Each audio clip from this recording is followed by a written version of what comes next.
हमने एनालॉजी पढ़ी थी बिटवीन इलेक्ट्रोस्टैटिक्स एंड मैग्नेटिज्म, है ना। इलेक्ट्रोस्टैटिक्स और मैग्नेटिज्म में हमने एनालॉजी देखी थी। इलेक्ट्रोस्टैटिक्स में आप फोर्स कैसे डिफाइन करते थे, Q इंटू ई। मैग्नेटिक फोर्स हम कैसे डिफाइन करते हैं, M इंटू बी।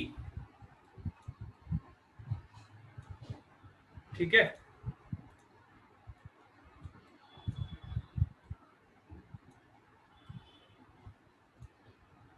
इलेक्ट्रोस्टैटिक्स में आप इलेक्ट्रिक फील्ड की वैल्यू कैसे निकालते थे, एक्सियल पॉइंट पे 2kp अपॉन आर क्यूब।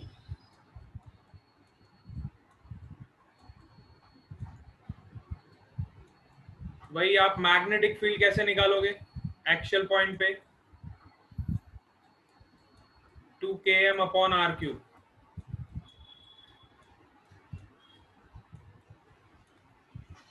ठीक है। इक्वेटोरियल पॉइंट पे अगर पूछा जाए आपको इलेक्ट्रिक फील्ड, तो इक्वेटोरियल पॉइंट पे आपकी इलेक्ट्रिक फील्ड क्या हो जाती थी, इसकी हाफ हो जाती थी, kp अपॉन आर क्यूब। तो सिमिलर कंसेप्ट मैग्नेटिक फील्ड के साथ भी हम यूज करेंगे। मैग्नेटिक फील्ड पे अगर इक्वेटोरियल पॉइंट पे हमें मैग्नेटिक फील्ड पूछी है, तो we will write km upon r cube.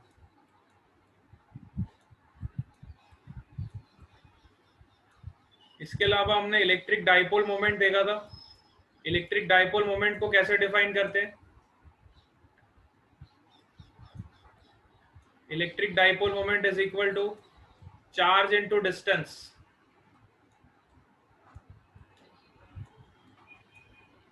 So magnetic dipole moment आप कैसे डिफाइन करते हो,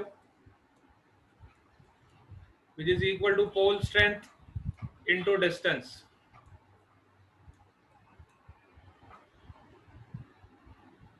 समझ आ रहा है आपको। This was the analogy between the electrostatics and magnetism. So ये एनालॉजी हमने डिस्कस कर ली थी, है ना। यहाँ पे कांस्टेंट का आपको ध्यान रखना होता था। यहाँ पे आप कांस्टेंट यूज करते थे 1/4 pi epsilon not for electric field. Magnetic field के लिए आपका कांस्टेंट का वैल्यू क्या होता था, म्यू नॉट अपॉन 4 पाई। अब सपोज करो हमें टॉर्क निकालना है ना। तो टॉर्क आपका क्या होता था, इलेक्ट्रिक फील्ड में जब हम दो चार्जेस को रखते थे, सपोज करो हमारे पास दो चार्जेस हैं, one is your plus q, another is your minus q, and that is placed in your uniform electric field. Suppose this charge is placed in your uniform electric field. तो इस पे याद करो हम टॉर्क निकालते थे, है ना। जब मैं इसको यूनिफॉर्म इलेक्ट्रिक फील्ड में रखूंगा तो इस पे टॉर्क कितना प्रोड्यूस होता था,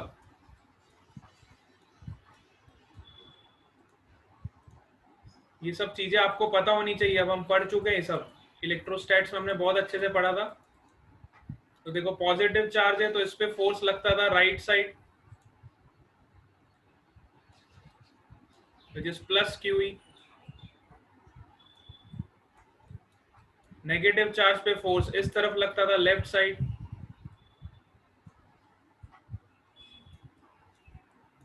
इसकी वजह से इस पॉइंट पे टॉर्क प्रोड्यूस होता था जो इस डाइपोल को इस डायरेक्शन में रोटेट करता था, क्लॉकवाइज डायरेक्शन, है ना। क्लॉकवाइज डायरेक्शन में इसको क्या करता था, रोटेट करता था। सपोज ये लेंथ आपकी 2l है, this length is l, this length is l, total length आपका 2l है और ये एंगल थीटा है।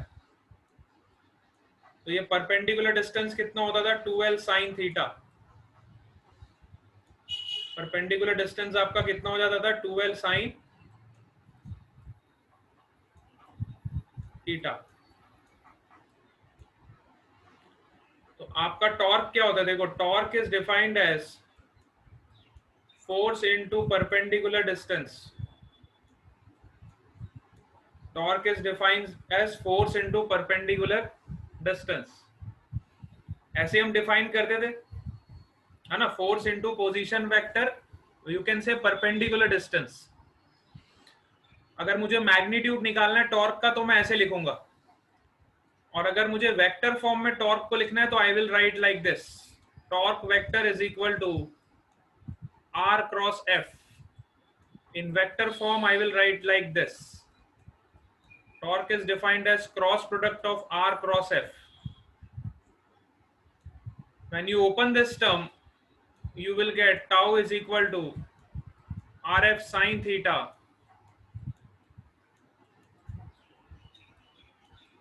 and we can write r sin theta, this term r sin theta is your r perpendicular, so you can convert this equation in this form। ठीक है, तो यहां से आपको टॉर्क निकालना आना चाहिए। देखो टॉर्क का वैल्यू कितना होगा, फोर्स इनटू परपेंडिकुलर डिस्टेंस। तो यहाँ पे हमारा फोर्स कितना है, q टाइम्स ऑफ E, और परपेंडिकुलर डिस्टेंस कितना होता था, 2l sin थीटा। इस तरह से हम टॉर्क निकालते थे। अब q इंटू 2l को मैं p लिख सकता हूँ, so you will gate p sin theta.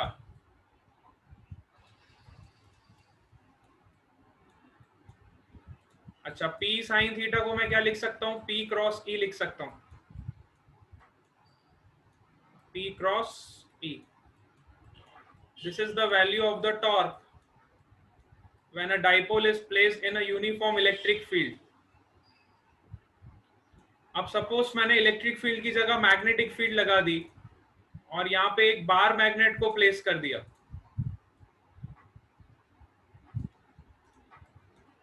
Suppose करो मैंने यहाँ पे एक बार मैग्नेट को प्लेस कर दिया और इलेक्ट्रिक फील्ड की जगह पे मैंने क्या लगा दिया, मैग्नेटिक फील्ड लगा दिया। Let's suppose this is your bar magnet, north pole, and this is your south pole, and your electric field is replaced by your magnetic field, which is uniform magnetic field।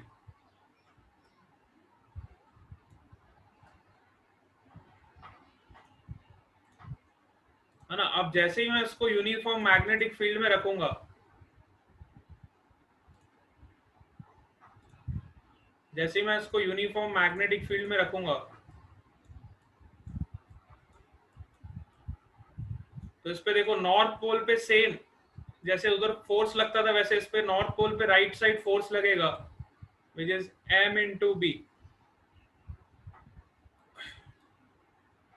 और south pole पे इस direction में force लगेगा, which is m into B.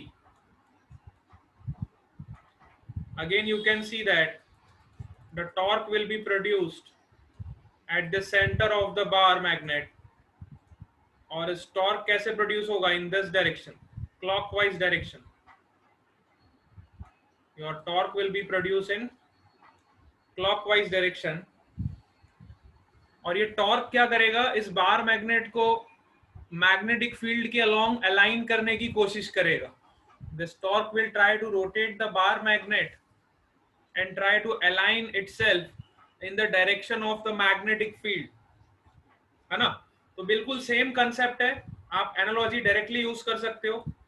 मैं यहाँ से analogy directly use कर सकता हूँ, torque in present of uniform magnetic field, P को रिप्लेस कर दूंगा मैं, देखो P को किससे रिप्लेस कर दूंगा, magnetic moment, which is capital M, and electric field को रिप्लेस कर दूंगा मैं मैग्नेटिक फील्ड से।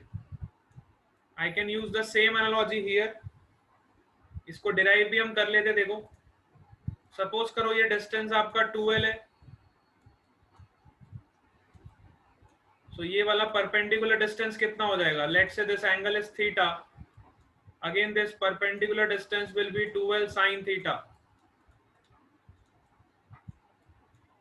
ठीक है, अब टॉर्क की डेफिनेशन क्या होती है, अगेन देखो, tau is equal to force into perpendicular distance, which is your r perpendicular, so you can write force is your mb, pole strength into this magnetic field, perpendicular distance will be 2l sin theta,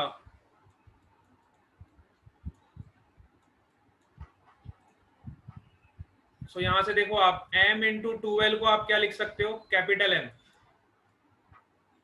Capital M is equal to, that is magnetic moment of the bar magnet, which is equal to pole strength into distance.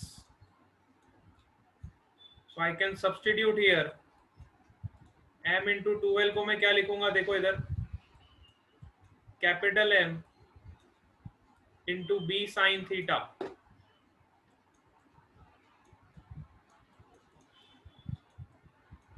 So you will get this equation. In vector form you will get tau is equal to m cross b. Yes, सबको समझ आया? All of you clear?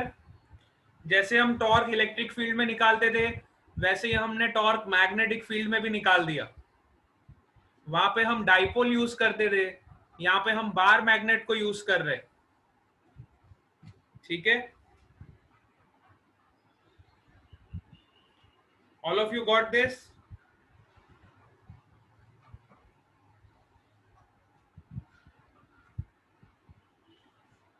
चलो, अब जैसे हमने torque निकाला वैसे ही हम पोटेंशियल एनर्जी भी निकालेंगे.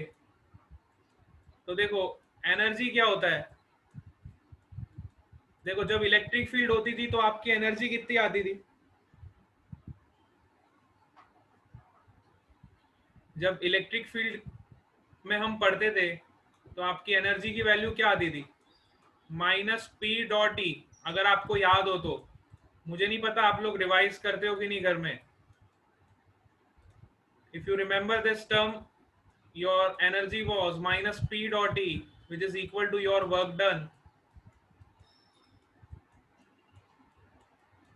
ये हमें एनर्जी की वैल्यू मिलती थी जब हम इलेक्ट्रोस्टैटिक्स पढ़ते थे. ठीक है, you can also right this minus P cos theta.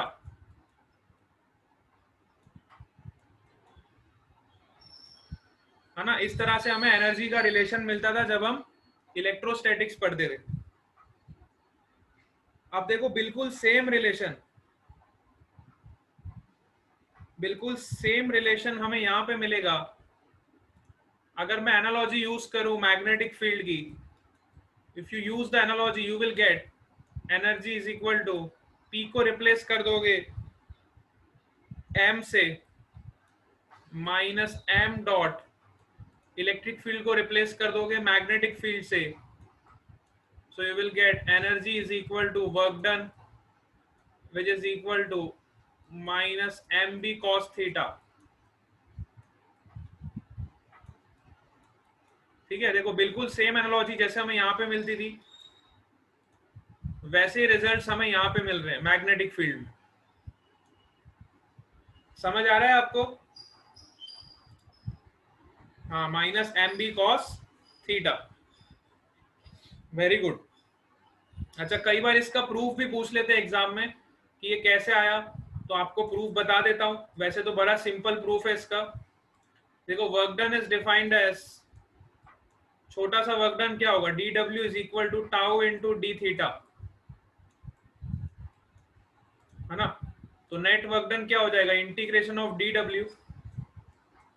Torque की वैल्यू अभी अभी हमने निकाली, टॉर्क की वैल्यू कितनी निकाली थी हमने, mb sin theta. mb sin theta into d theta. Now you can see that m is constant, b is constant, so you will get mb integration of sin theta d theta. sin theta का integration कितना होता है, you will get minus mb cos theta. You can also write like this, minus m dot b. It is the dot product of m vector and b vector. ठीक है, बहुत ही छोटा सा इसका प्रूफ है और बहुत ही सिंपल सा इसका प्रूफ है. आप इसको प्रूफ भी कर सकते हो, है ना.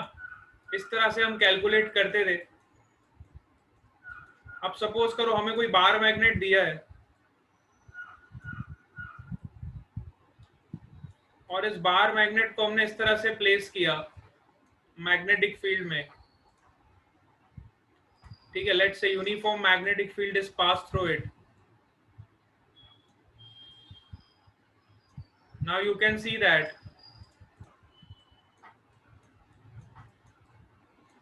अगर मैंने इसको यूनिफॉर्म मैग्नेटिक फील्ड में रखा है ना, और इसको मैंने रोटेट किया from some angle θ1 to some angle θ2,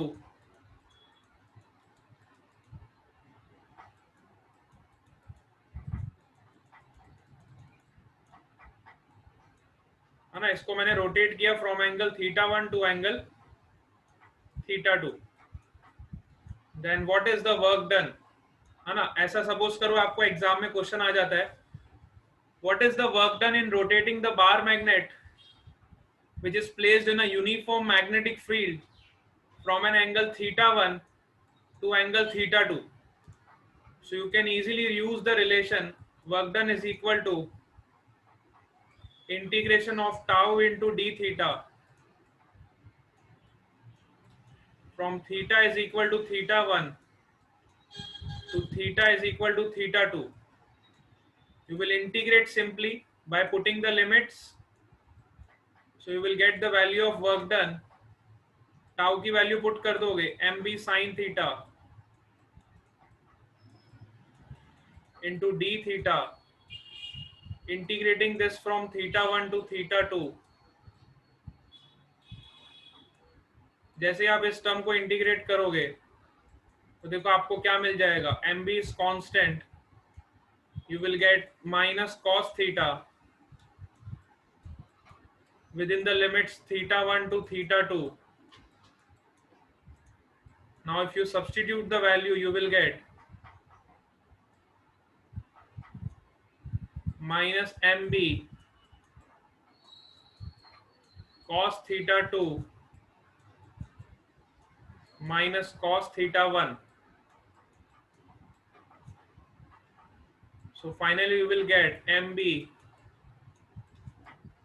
if you take negative sign inside, you will get cos θ1 minus cos θ2. This is the value of your work done.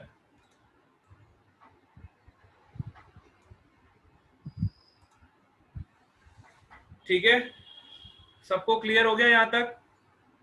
All of you clear up to this point?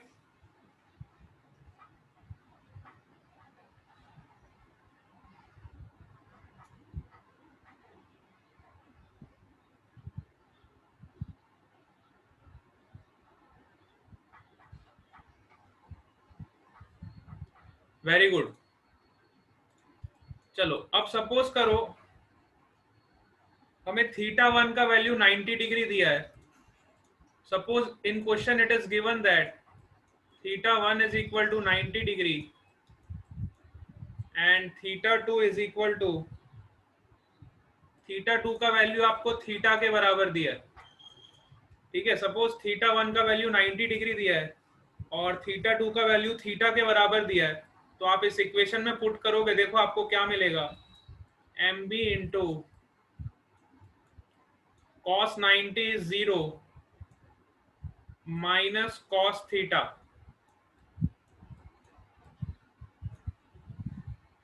है ना. cos 90 is 0 minus cos theta. सो यहां से आपको मिल जाएगा work done will be equal to minus mb cos theta. So minus mb cos theta आपको work done तब मिल रहा था जब आपका θ1 90 डिग्री है. θ1 90 का मतलब आपने इनिशियली मैग्नेट को ऐसे रखा है, आपने इनिशियली मैग्नेट को ऐसे रखा है और due to this uniform magnetic field आपका मैग्नेट ऐसे रोटेट हो गया.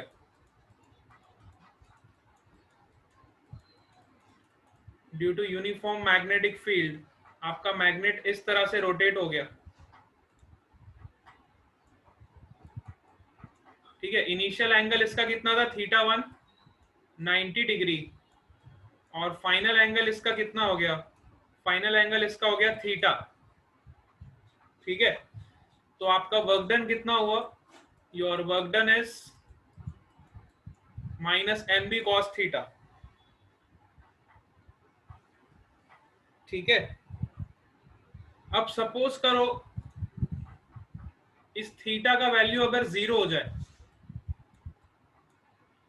0 होने का क्या मतलब है? जैसे सपोज करो आपका ये मैग्नेट आपने ऐसे रखा, which is your north pole and this is your south pole, which is placed in a uniform magnetic field. और सपोज करो आपका मैग्नेट रोटेट होते होते बिल्कुल ऐसा अलाइन हो जाए। रोटेट होते होते अगर आपका मैग्नेट इस तरह से अलाइंड हो जाए,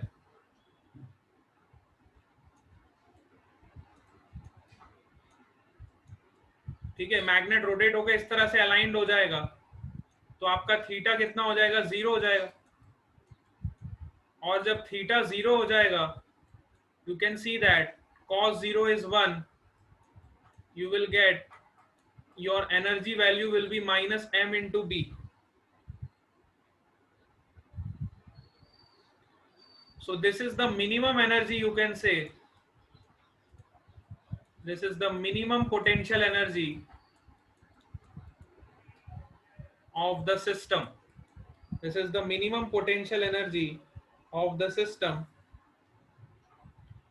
So जब भी आपके सिस्टम के पास मिनिमम पोटेंशियल एनर्जी होगी, if your system having minimum potential energy, we can say that your system is stable equilibrium.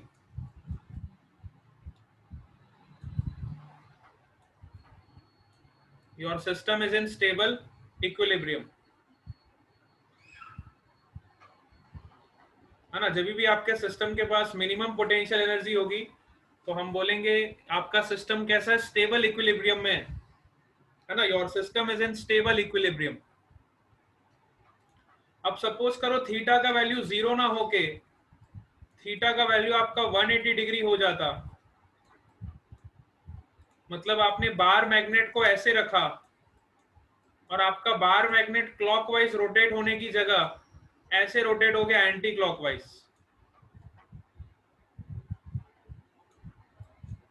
तो आपका ये एंगल कितना हो गया? 180 degree. If your theta is 180 degree, you can see that if you put here 180 degree, you will get the value of potential energy which is plus mb. This is your maximum potential energy. This is your maximum potential energy. So we can say that our system is in unstable equilibrium. Our system is in unstable. This shows that our system is in unstable equilibrium.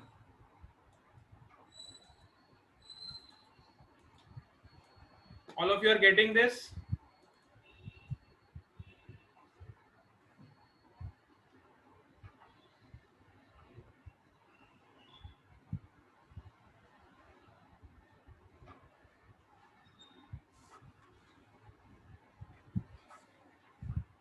Yes, सबको ये point clear हो गया? Stable equilibrium कब होगा, unstable equilibrium कब होगा? Very good. चलो, तो जैसा हम इलेक्ट्रोस्टैटिक्स में पढ़ते थे बिल्कुल सेम हमने मैग्नेटिज्म में भी कवर कर लिया, है ना। तो एक तरह से आपका इलेक्ट्रोस्टैटिक्स का रिवीजन भी हो गया। यू कैन से दैट जो बच्चे घर पे पढ़ाई नहीं करते उनका यहाँ पे एक तरह से रिवीजन हो गया कि हमने चलो इलेक्ट्रोस्टैटिक्स का भी रिवाइज कर लिया और मैग्नेटिज्म का भी हमने नया कंसेप्ट भी सीख लिया, है ना। आपकी दोनों चीजें रिवाइज हो गई आज, इसलिए मैंने आपको एक एक चीज डिटेल में फिर से बता दी। जिन बच्चों ने इलेक्ट्रोस्टैटिक्स में ध्यान नहीं दिया था उन्होंने अगर आज की क्लास में थोड़ा भी ध्यान दिया होगा तो उनको पुरानी जितने भी चीजें हैं सब क्लियर हो गई होंगी, ठीक है। That's why I have told all the things that already we have discussed. तो ये तो कहानी हो गई आपकी मैग्नेटिज्म की।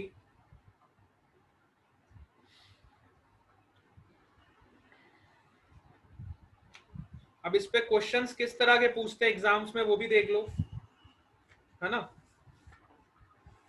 टॉर्क पे किस तरह के क्वेश्चंस आपको एग्जाम्स में आते हैं।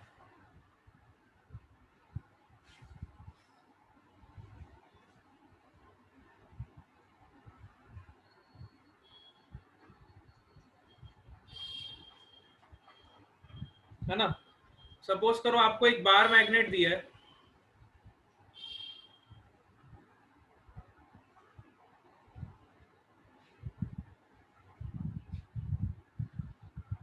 और बार मैग्नेट आपको गिवन है क्वेश्चन में कि उस बार मैग्नेट को हमने 60 डिग्री पे रखा है।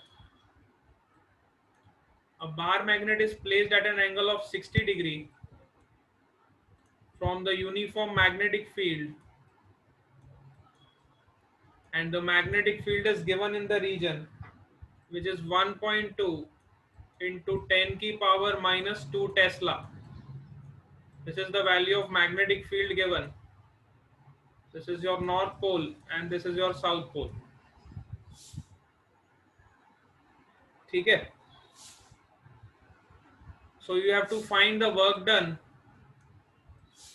or potential energy when your system will achieve stable equilibrium.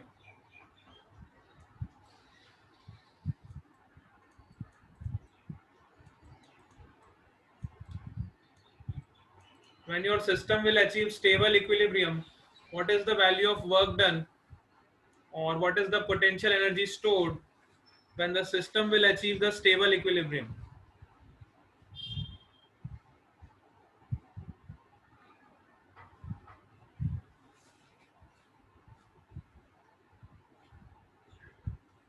तो देखो आपको θ1 दिया हुआ है, इस क्वेश्चन को सॉल्व करने के लिए देखो आपको θ1 का वैल्यू गिवन है और स्टेबल इक्विलिब्रियम के लिए आपको पता है कि θ2 का वैल्यू किसके बराबर हो जाएगा, 0 डिग्री के बराबर हो जाएगा।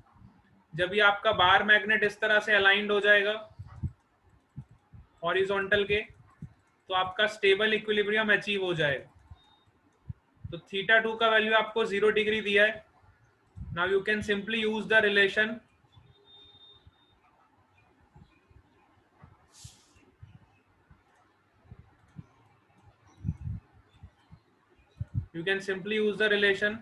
potential energy or work done which is equal to minus mb cos θ2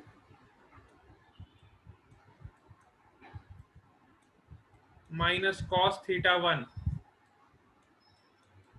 और आंसर आपको m के टर्म्स में ही निकालना था, है ना। आपको ऑप्शंस दिए हुए थे 4 और चारों ऑप्शंस में जो आंसर था वो m के टर्म्स में दिया हुआ था, ठीक है। तो आप सिंपली यहां से निकाल सकते हो m के टर्म्स में क्या आंसर आएगा, minus m into 1.2 into 10⁻² tesla into cos θ2 minus cos θ1। So ये कितना हो जाएगा, देखो cos 0 इज 1 माइनस cos 60 कितना हो जाएगा, sin 30 के बराबर which is 1/2। So this will be your answer. समझ आया आपको? All of you got this? ठीक है, सपोज करो आपको बोला होता कि अनस्टेबल, अगर स्टेबल की जगह यहाँ पे लिख देता मैं, स्टेबल की जगह मैं यहाँ पे लिख देता अनस्टेबल, तो आपका θ2 कितना हो जाता, 180 डिग्री। अगर स्टेबल की जगह मैं अनस्टेबल लिख देता तो आपका आंसर कुछ इस तरह से होता, माइनस m इंटू, ये वैल्यू तो आपकी एज इट इज आ जाती, cos θ2 is cos 180 which is -1 minus 1/2. For unstable equilibrium this will be your answer.